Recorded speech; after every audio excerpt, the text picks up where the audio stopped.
आप देखना शुरू कर चुके हैं लोगों का पसंदीदा चैनल वी न्यूज़। मेरा नाम है लोकेश चौरसिया। आज हमारे साथ वो व्यक्ति मौजूद हैं जो प्रयागराज महाकुंभ में अपने पूरे परिवार को लेकर स्नान कराने गए हुए थे और भगदड़ में शीला सोनी नाम की छतरपुर की जो महिला हैं उनकी डेथ हो चुकी है और उनका परिवार उनके साथ था, उनका बेटा साथ में था जयप्रकाश सोनी, जिनसे हम बात करेंगे चश्मदीद के रूप में। उनसे जानते हैं कि आखिरकार किस तरीके की भगदड़ हुई, कितने बजे की बात है और क्या दृश्य उन्होंने देखा है। जयप्रकाश, किस तरीके की घटना थी, क्या देखा था आपने, कितनी तारीख की ये बात है? ये रात को समझ लो 29 तारीख लग गई थी। 29 तारीख लग गई थी। हम लोग 1 बजे वहीं बैठे थे। फिर धीरे धीरे अचानक ऐसी भीड़ आई जैसे पानी की हिलोर आती है, ऐसी भीड़ भीड़ कम ही नहीं रही थी। फिर हम लोग खड़े हो गए। वो बैनर का पोस्टर लगा था, उसके पाइप को हम लोगों ने पकड़ लिया। फिर ऐसी भीड़ गली कि सब लोग एक साथ गिर पड़े और सारे बच्चे, पिताजी, माताजी सभी लोग दब गए उसमें।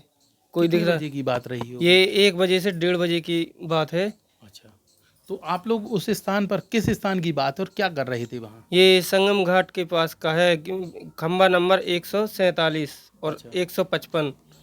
तो वहाँ क्या वहाँ कर रहे थे सारे आप? वहाँ बैठे थे हम लोग।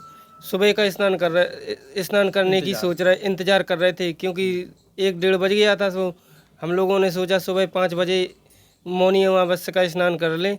सो ऐसी उस समय 1-1:30 के बीच ऐसी भीड़ पड़ी कि सब लोग भगदड़ में बहुत भयंकर, और एक दूसरे जब जो लोग गिर गए, जनता उन्हीं के ऊपर पैर धर कर निकलने लगी।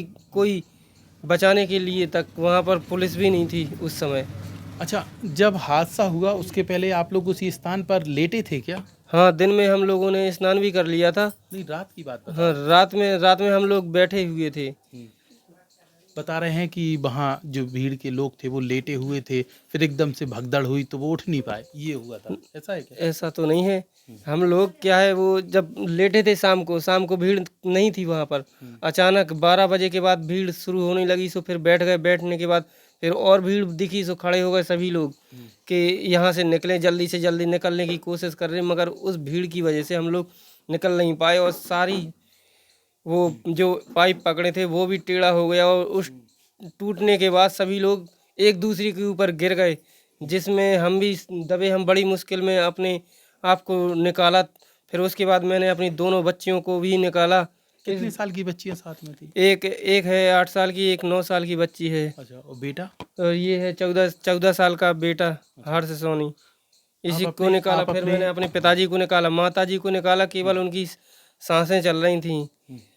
सो सांसें चल रही थी, मगर उनको उसकी सुविधा नहीं मिली ताकि बचाया जा सके। एम्बुलेंस की उस समय उनको आधा पौन घंटे बाद एम्बुलेंस आई, जब तक उनका दम टूट चुका था। अगर एम्बुलेंस मिल जाती, सुविधा मिल जाती तो बच जाती क्या? एम्बुलेंस अगर मिल जाती तो बचाया जा सकता था, मगर उस समय वहाँ पर कोई सुविधा नहीं हो पाई। आधा पौन घंटे बाद सुविधा हुई। अच्छा, आप पूरे परिवार को साथ लेकर गए थे, माता पिता को स्नान कराने गए थे, जब एकदम से भगदड़ हुई तो कैसा दृश्य देखा, क्या मंजर था वहाँ, थोड़ा सा बताइए? वहाँ ऐसा मंजर देखा कि समझ लो मौत के मुंह से निकले हैं हम लोग। जैसे निकले भगवान ही जाने। इतना खतरनाक दृश्य था कि लोग एक दूसरे के ऊपर पैर धर कर जा रहे थे। आप मौके पर और थे? मैंने कुछ लोगों से कहा, भैया पैर धर के नहीं जाओ, इन लोगों को उठवा दो जो गिर गए हैं। तो आप लोग इन लोगों के ऊपर पैर धर के जाओगे, ये मर जाएंगे। कहीं गले में या कहीं पे आप पैर रख सकते हो। सो अच्छा, एक कोई बात बचाने के लिए हेल्प नहीं थी वहाँ पर। एक बात बताओ, जिस तरीके से वहाँ मंजर था, हम आपकी जुबानी सुन रहे हैं, बहुत भीड़ थी, बहुत भगदड़ मची, तो क्या लगता है कितने लोगों की मौत हो गई होगी प्रयागराज महाकुंभ में उस दिन? उस दिन कम से कम 100 से ऊपर मौत हुई होंगी। अच्छा। इतना खतरनाक दृश्य था, क्योंकि 147 से लेकर 155 तक सारे लोग दब चुके थे।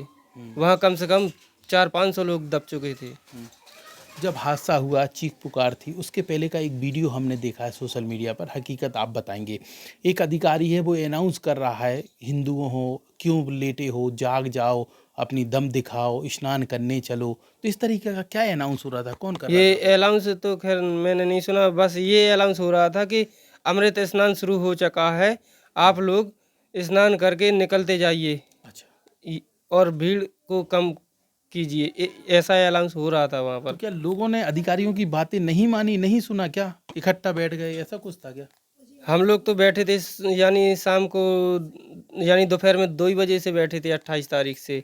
हम लोगों ने 2:30 बजे स्नान किया, माताजी ने किया, पिताजी ने किया, दोनों बच्चों ने किया, हम सभी लोगों ने किया स्नान। उस समय बिल्कुल भीड़ नहीं थी वहाँ पर।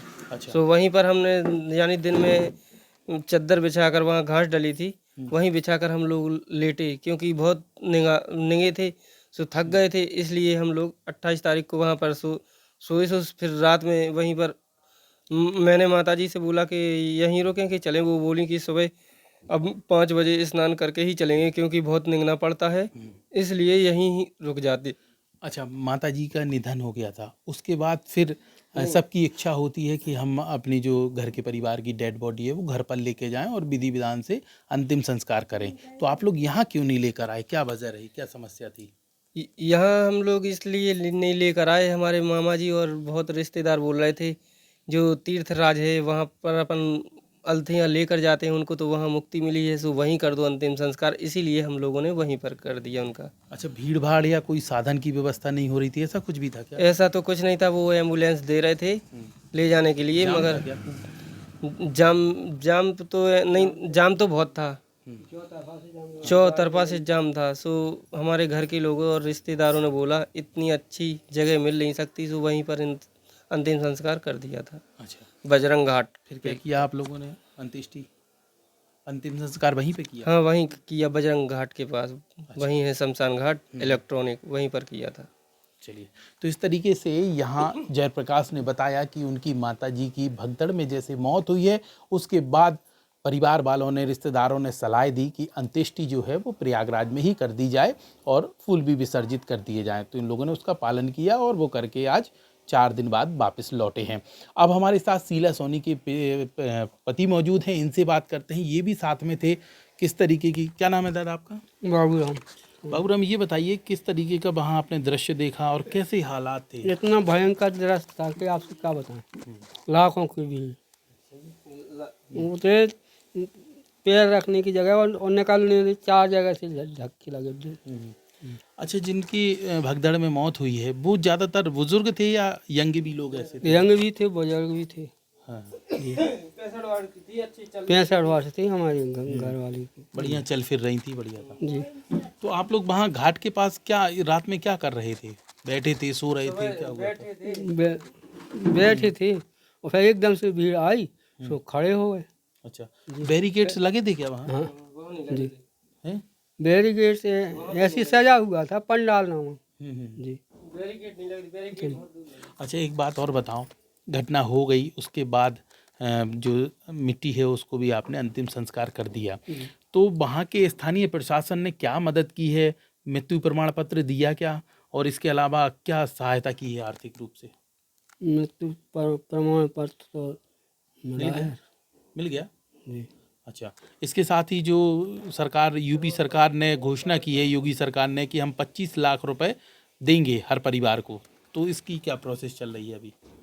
और जानकारी तो है, मतलब अब हो चाहे जैसा।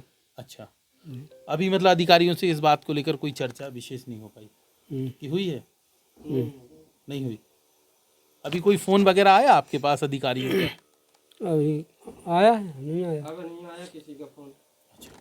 ठीक है, तो इस तरीके से यहाँ शीला सोनी के पति जो हैं उन्होंने जानकारी दी है। इसके साथ ही बेटा जयप्रकाश ने भी वी न्यूज़ से खास बातचीत करते हुए बताया कि वहाँ का दृश्य कैसा था, क्योंकि ये दोनों लोग चश्मदीद थे और जब भगदड़ मची एकदम से, तो वहाँ की तस्वीरें इन लोगों ने अपनी आंखों से देखी, नज़ारा देखा, और वो भयावह जो दृश्य था वो इनकी आंखों में आज भी खटक रहा है, चुभ रहा है, क्योंकि इनके परिवार के एक व्यक्ति की मौत हो गई है और वहाँ पे जिस तरीके से भगदड़ हुई, तो जयप्रकाश की माताजी का वहाँ निधन हो गया है।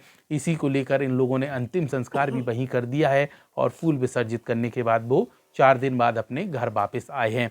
दुख का पहाड़ इस परिवार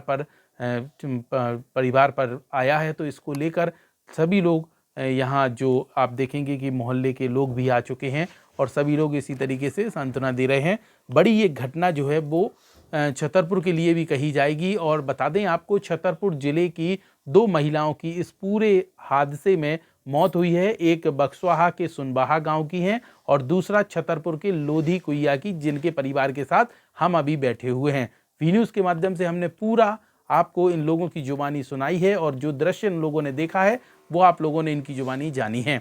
हर अपडेट, हर जानकारी जानने के लिए आप लगातार देखते रहिए वी न्यूज़।